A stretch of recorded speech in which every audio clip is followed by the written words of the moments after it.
if people think by earning £2,000 or £3,000 a month, they are not broke, they are more broke than if they were on zero. When you are on £2,000 to £3,000 a month, you are effectively accepting the bribe to give up on your own business, which means you can never ever build wealth. It's impossible because you've now given up all your major hours to put that work in to go and make another business money. You're either growing or you're attracting. A plant never stays at one size. It's either becoming a bigger plant or it's dying. Right, welcome to the Real Estate All-Stars podcast. So this is the first of a series of podcasts, and I'm delighted to be joined today with two of the biggest all-stars we have. So we've got Alex, Moiseii and Brett Graham. So just as a bit of an introduction, for those probably have seen them all over social media anyway. So Brett Graham, both of you guys were featured in the Mega Mansion Hunters TV series that we filmed on Channel 4. And Brett, you have started the year fantastically. You've been the top biller for Q1 for 2022. Yeah, doing all right. So that's a great start. And Alex, who definitely is one of the biggest personalities in the business, was the top biller for the whole of the year for 2021. So I'm sure he's got a few points to prove for the rest of the year, which I know. But look, let's just kind of kick it off really with, for me, I'll start with kind of you, Brett. What do you think's been the most important thing you would put down to your kind of successful start to 2022? Couple of things. I mean, first of all, coming third at the kind of awards last year. Yeah, that was a big kick up the arse. I was like, right, I've got to do something more. I've got to do something because I don't want to be stuck in bronze. That's But it's not bad over nearly 80, 90 people, wasn't it? But it's all right, but there's that next level, isn't there? Yeah. So that was definitely number one, and then number two, I think a big thing you would have seen recently on socials, like just getting everything else. The business was always good, output on business, but health sort of side of things was maybe lacking. I really kind of put that to the side, and I think I've now realised that it's really important that is also at the forefront. So I'm not there yet, not finished article by any means, but hitting the gym 5 times a week and just making kind of like sure your structures. You can see it. No, definitely. I think give me a few months. That's how he grew that beard. That spike in testosterone. It's all coming in. It's all coming in now. And kind of that is a massive subject that we talk about. Is standards that you kind of hold upon yourself, and I think it resonates with everything you do. And Alex, yourself. So obviously, it's been no secret. Obviously, you made a big name for yourself on the show with Mega Mansion Hunters. That was really good to see, and I saw one of my favourite highlights on the show was you banging away that Clink Wharf apartment at nearly 6 mils, nearly 7 mils. So, what do you think was attributed to sort of your success in 2021? Like, what do you think really were the big things you took away from it? I've sat and thought about this quite a lot, and a big part of it. I come from humble beginnings, same as yourself. Yeah. And I've always had this desire to be successful. I've worked hard for everything I had. I've had probably about 30 jobs that I never fucking liked. Haven't we all? It never worked out. I've always jumped out. And I've got goals. I've got ambitions. I want to own a house that I see. Like my perfect house. Like you don't just want to sell them. I don't just want any house. Just to get on the property ladder and stuff. I've got a vision. And I feel like where most people want to be the best in a company or the best in an industry, I'm just working towards my own goals, and that kind of puts me ahead. And I think this is just an advice for everyone. I think you should chase your own goals rather than chasing someone else's. Yeah, that's a great advice. I think it's brilliant. Yeah. And I think that goes for everyone. But I think that's where I kind of stood out because I'm just focusing on where I need to go and it's going to manifest in my own perspective, right? The funny thing is one of the things I saw from a personal level with yourself last year was that the first 6 months was like complete learning. fucking It was like, horrible. there was times where I was like, oh my God, is he going to get it? Like, The amount of times you told me, it's like, this is not a pub, you can't fight. And I was like, I'm going to fight somewhere. It's like, I'm so psyched, like, we're going to do it. And it was fucking horrible. It was horrible, and it was hard. But what I must, one of the best things was that you just didn't give up. I just remember being in one of the first prospecting sessions that you speaking to that homeowner, and I could see him physically twisting himself up in knots talking. And it wasn't that he doesn't have the ability, like, if he speaks to anyone about anything, he's unbelievably credible. But of course, he's talking about a new subject, luxury property. I think the word Mayfair kept coming out. Mayfair a few times. I was like, wait a minute, it's Mayfair. Was it fucking Stoke Goldington in the Midlands? So, but the one thing is, you just never stopped, learning. And I think for you, Brett, one of the big things I've seen is how much effort you've put into your own self-development.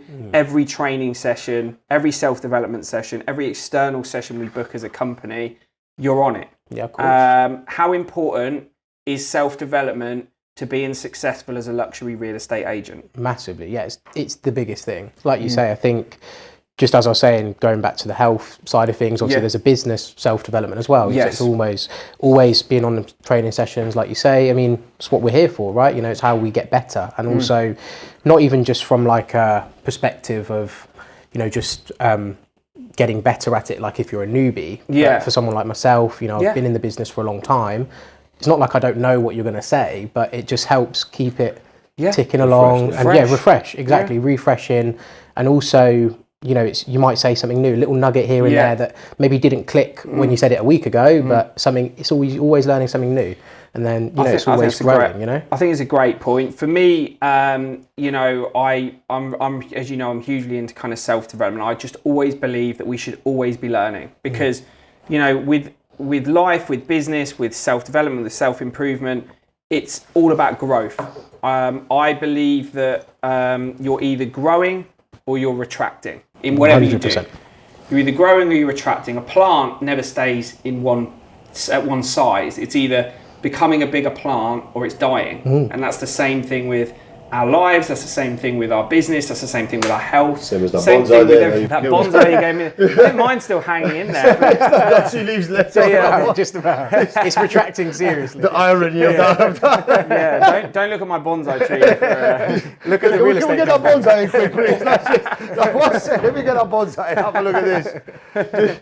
Just to kind of, I'll show you what he was just talking about. So this, guys, is the bonsai that I gave him for Christmas to look after. Look at that. It's barely hanging in there. Barely dusty, bless him. I need to take it back. Just look at the real estate. So the bonsai tree was nothing to go by. So that was a start, right? But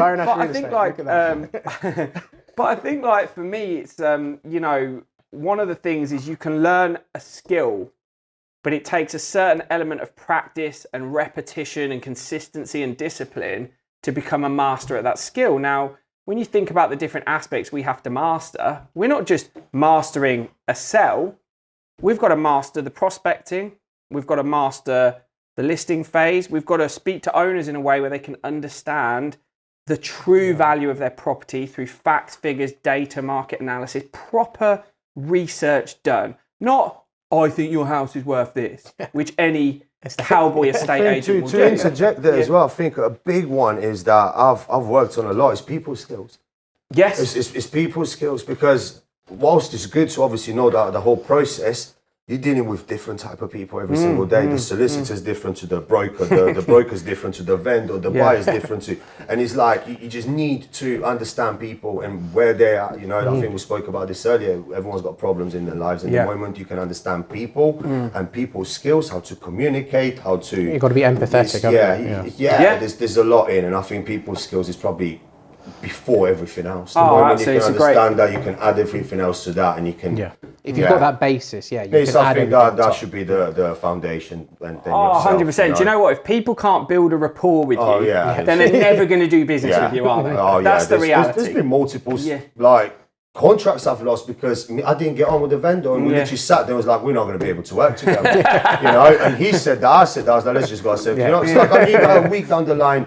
it's gonna stress me out. You know, there's just things he wanted that he wasn't realistic about. There's things that I wanted that I wasn't. But realistic. But but that's again, it's down to sort of standards, because standards for me are the be all and end all, the be all and end all of business, of relationships, because you can't, for example, if you're in a relationship with somebody and your standards are really high and their standards are really low, you can't have a successful relationship, because 100%. They're going to feel like, well, they can't meet your standards, or you're a bit too bossy, or whatever it might be. Just the same as it's the other way around. If you are, really messy and don't care about yourself and all this, and this person's really tidy and takes a lot of care of themselves, they're going to get tidy after a while. Imbalance, it's an imbalance. It's the same with a business relationship. What we come across as agents is that we understand the market in depth. So when we're speaking to a homeowner, we're explaining the detailed analysis of what their property's worth, so they can understand that they're not getting sold a dream by these estate agents where a house is worth £1 million. Oh yeah, I'll get you 1.5 just to get the contract signed, and then it's on 2 years later, which happens a lot all the time. We help sell a lot of those. That's actually most of our business is picking up the pieces of properties from awful estate agents that have lied to owners about what they can get and then left them on the heap. Getting no viewings. That's half my battle. What was the best comment we had recently was a complaint from another agent that went through to the seller, because one of our agents have listed the property at offers over, I can't remember what it was, 700,000 instead of 900,000 as they did, and the owner was like, oh, well, if we listed their offers over 700, we would have sold it by now. And the owner went back, well, with all due respect, you had 6 months to come up with a strategy and you never did, so I don't see how it's these guys' fault anymore. So I think that was just perfectly lined up. And this is by the owner of the property, not by one of our agents, and I think the reality is what a lot of people don't understand, including agents, is that owners, they want a solution. It's really important for them to sell their property. They want a solution. And if you can present that solution with people's skills, like I've just mentioned, behind a strategy from top to bottom, they're never going to say no to you. Of course, 100%. If they don't have confidence in you, because one, you don't have the confidence in yourself and the people skills required to get that deal done, you're not going to be able to get that contract signed or even sell that property. You're not, fact. And it's a waste of time. And it's a waste of time. And I think that's actually, and what I kind of really love about the culture we have here is just the transparency. I feel like for us, we are a unit. I don't like to use the words family like some do, because it's a bit cliche, isn't it? But it's a very dysfunctional family. I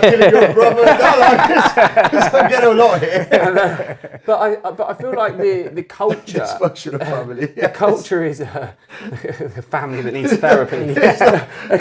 A culture that kind of is built on effectively having those standards of how we do the job and making sure that it's done properly. And what we find is that, because we hold such high standards, there's two sides to it, to every kind of coin, isn't there? I mean, what you find is that certainly with the agents that we've had in the business, we've got this kind of, there's two parts.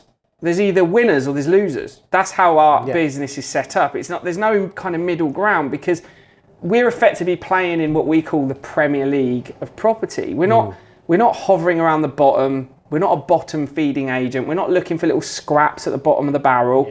We are selling the most beautiful properties in the United Kingdom, and that comes with high standards. It comes with processes that have to be managed and articulated and carried out to the highest standard, and in turn that needs to deliver the best possible result for the homeowner. Now, when and there's going to be people who are watching this video, and they're going to be thinking, oh, I wouldn't mind becoming a luxury real estate agent. What would your advice be?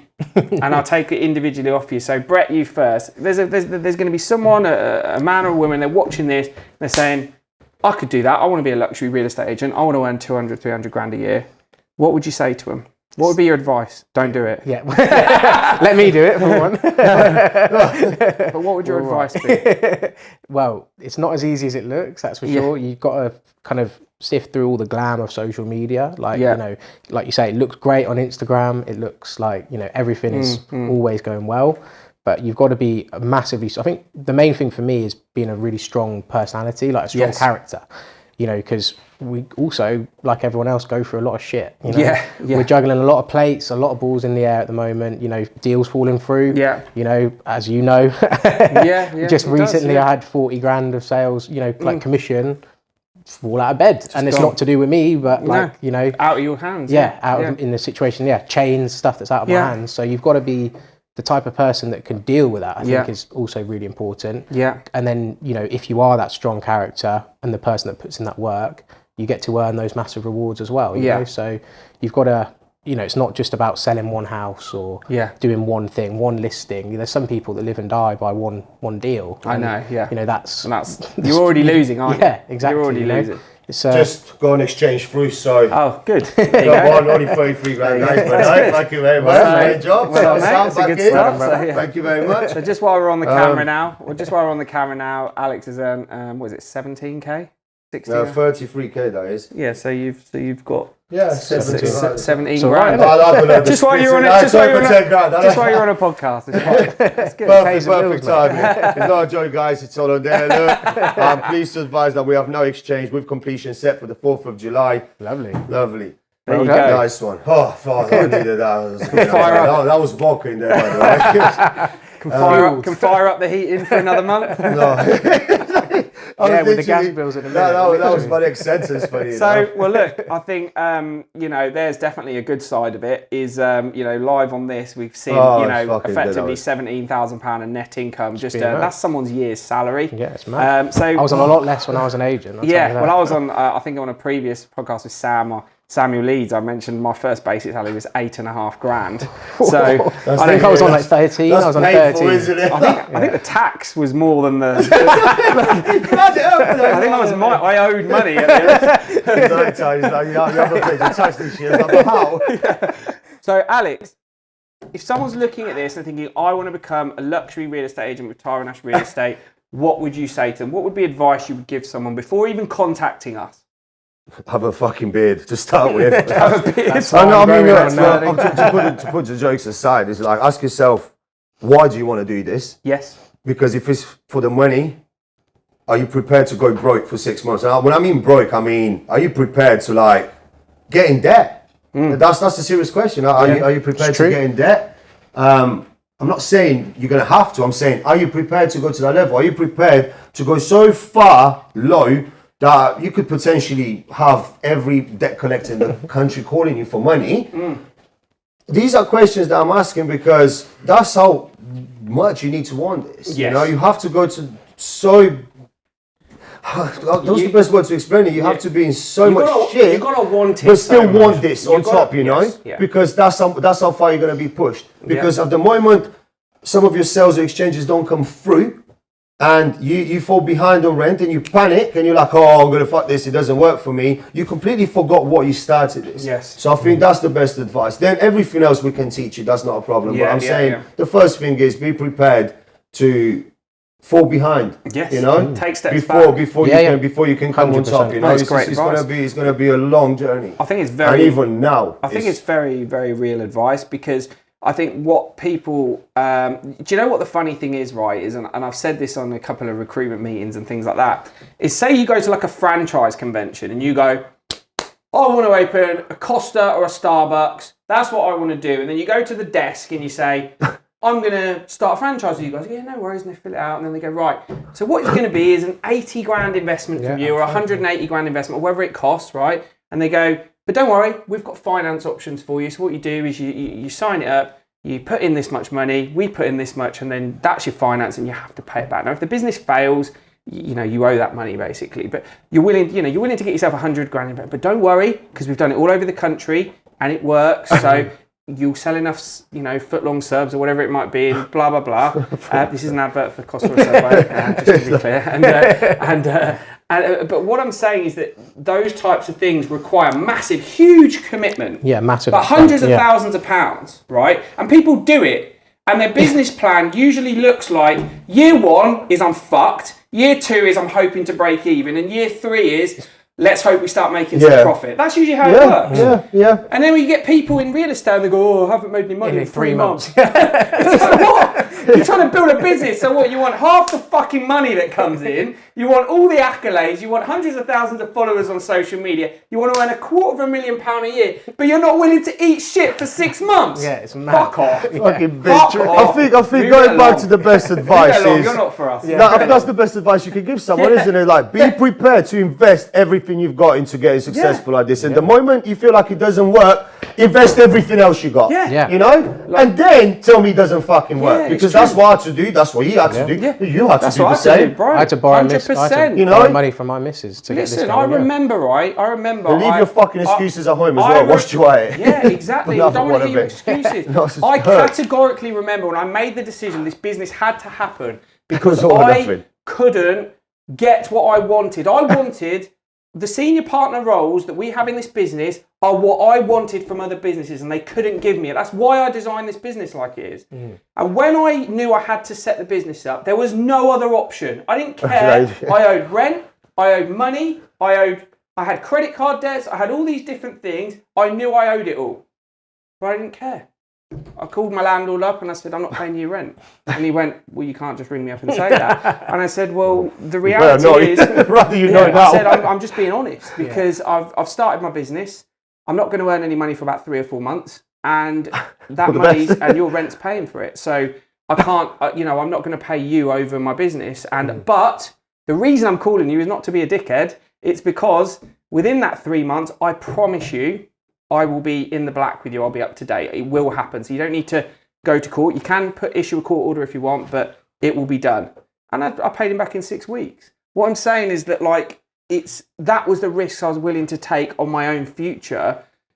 And then you see some people and they just, as soon as the going gets tough a little bit, they don't want it. They don't want it. And I think people leave over like listings even. Like they lose a contract. It's panic. You know, the man excuses. You get excuses over everything. Over, I've got kids and I've got 3 kids, you know. I remember there's been, like I said, there's been 6 months where I've exchanged on nothing. You know, there's 3 kids back there. There's 2 angry baby mums. There's credit cards. There's bills. You know, that's the thing.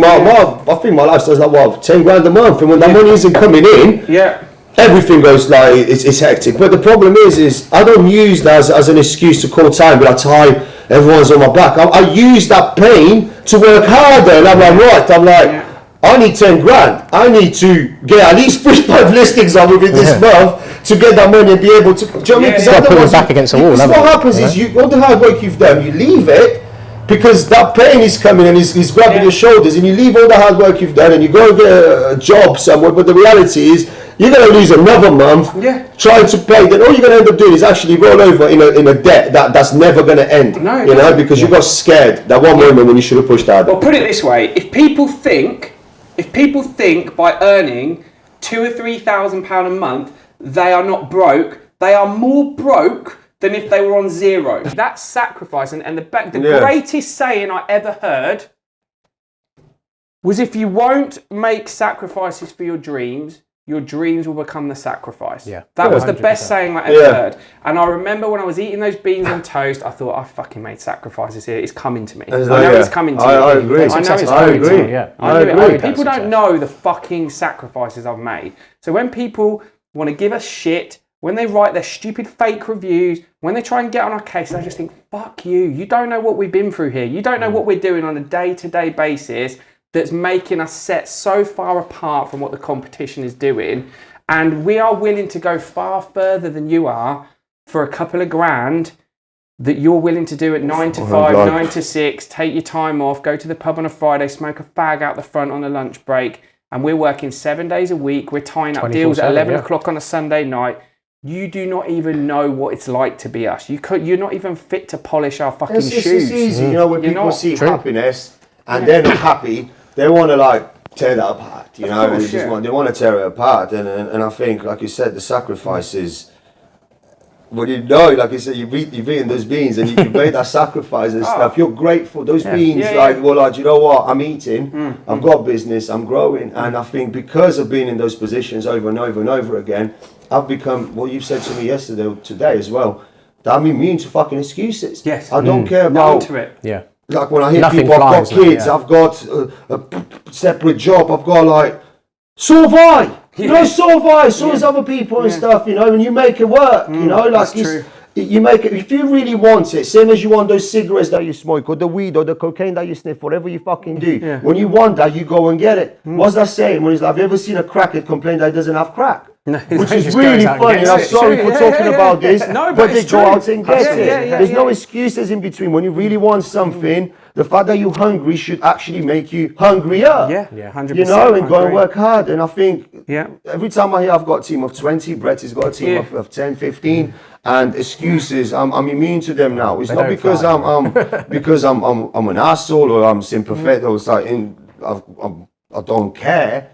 I just don't care about your excuses. No, I don't. Unfortunately, actually, yeah, I don't care. Okay? No, I don't it's true. care. That's the reality it's of true, it, isn't it? Because unfortunately, it doesn't fly. It doesn't. You know, there's always a way around something. Yeah. You know, there's always a way around something. And don't get me wrong. As a business, when something serious happens with someone, we're unbelievably supportive. We'll give everyone the support they need.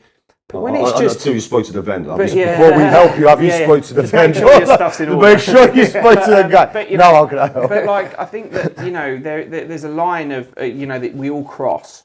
Not as, you know, becomes a pattern. There's a line that we cross when we step over into entrepreneurship, and that line is basically a line from not being accountable. So when you're an employee somewhere, when you're dog snoring, fat sleeping in the sun, I like him. When you're an employee, then what you do is you lose the accountability because you're just turning up. You're turning up to make the business money and then go home. And actually, when you take that step over into entrepreneurship, your accountability goes to the top. So what happens is, it doesn't matter if you're hungry, doesn't matter if you're thirsty, doesn't matter if your kids are screaming, doesn't matter if you've got rent to pay, doesn't matter about any of that. What matters is you've got to get the result. Have you got That's the only thing that matters. Have you called those people? Have you knocked those doors? Do you know what? The other thing is, because we can go into this subject and we can talk over it for hours, because I love these kind of subjects, but I think it ultimately comes down to, have you ever seen a top performer complain that he hasn't got time or his kids are crying? Or no, you make it work. Because you feel he's not making it work. You fill your time with becoming so successful that you ain't got time to make excuses. The only people that have excuses are always the guys that aren't performing, the guys that aren't getting the results, or the lazy. That's where the excuses always come in. Always. And there's a pattern emerging, and every time, like I said, we've got a team of 20 that I've got personally, and 5 of them never complain. All I get from them, results, updates, valuation booked, sale agreed, this done. All the other ones that aren't performing, things are being cancelled. Tire puncture. I don't want to go into all the excuses that come up because obviously I understand people have problems. But what I'm saying, and going back to what we spoke about before, is if you want to do this, leave your fucking excuses at home. Prepare to hit like rock bottom and just turn up.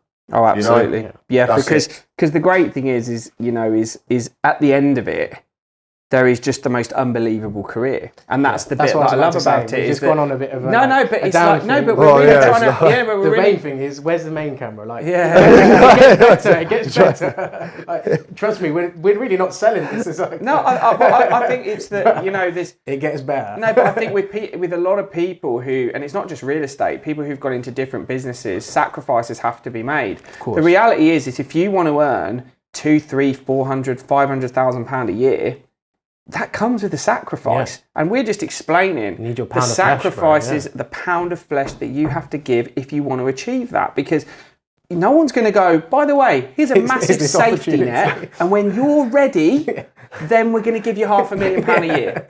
Is that okay with you and your kids and your problems and your punctures and all that shit? Or are you willing to just sacrifice everything, commit, burn the boats, take the island, balls to the wall? That's what you do. And that is the difference, is that I have that mindset, you have that mindset, Alex has that mindset. So just very, very lastly, and we'll kind of wrap it up with a final sort of point. Let's talk numbers. Where do you guys see yourself by the end of the year? And I'm talking about sort of from a financial level. What would be a good level for you to be hitting?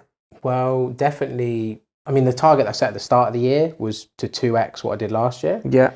But I'm already kind of nearly at that point. Yeah. So the level for me now is 3x basically what I did last year. Brilliant. Obviously the supercar, which is pending. Finance is on the way, so just got to get that done. Yeah. Good. Which is proving a struggle, but we moved past it, like you say. Yes, you'll find the way. There's I always got knocked back 3 times for my so I'm first time knocked back, so we're on the second time. But like that's what it is. Like for me, and then also another goal that I set at the start of the year was to get my first investment property. Brilliant. So, that's, again, we're working towards that. Superb. So, end of the year, then, I want to have a beautiful bit of passive income as well. Lovely. No, that's great. What about you, Alex?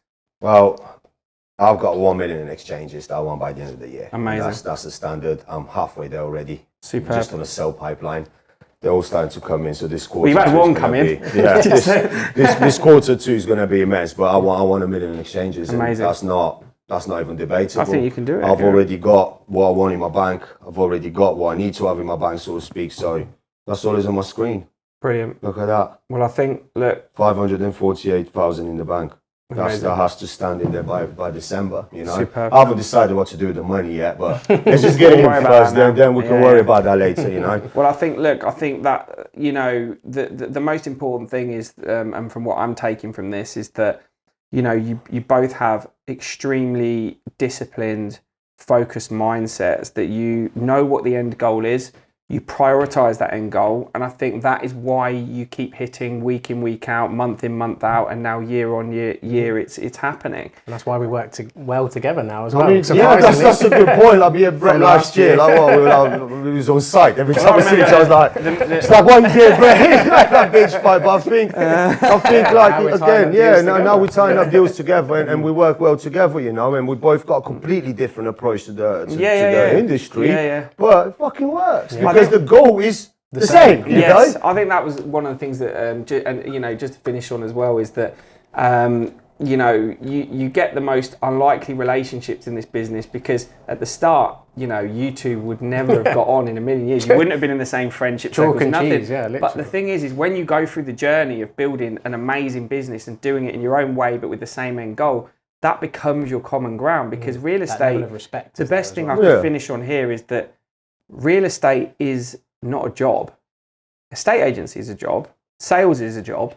Real estate is not a job. It's an identity. You take on that identity and you wear that image. You wear that cape effectively every day of the week. The minute you come into contact with someone, it could be in the gym, it could be in a cafe, it could be on a meeting, it could be wherever. You're only one step away from another £1 million listing.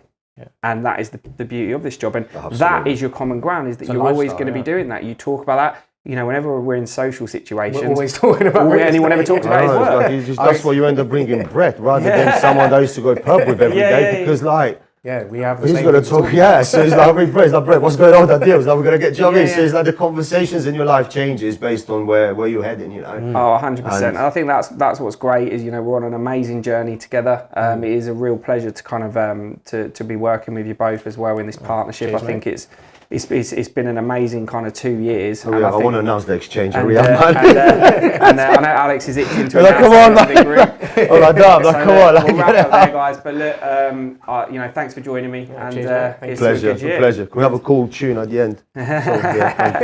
Lovely. Nice one. Cheers, mate. Nice one. Nice one. Cheers, bro. Yes, Brett. Lovely.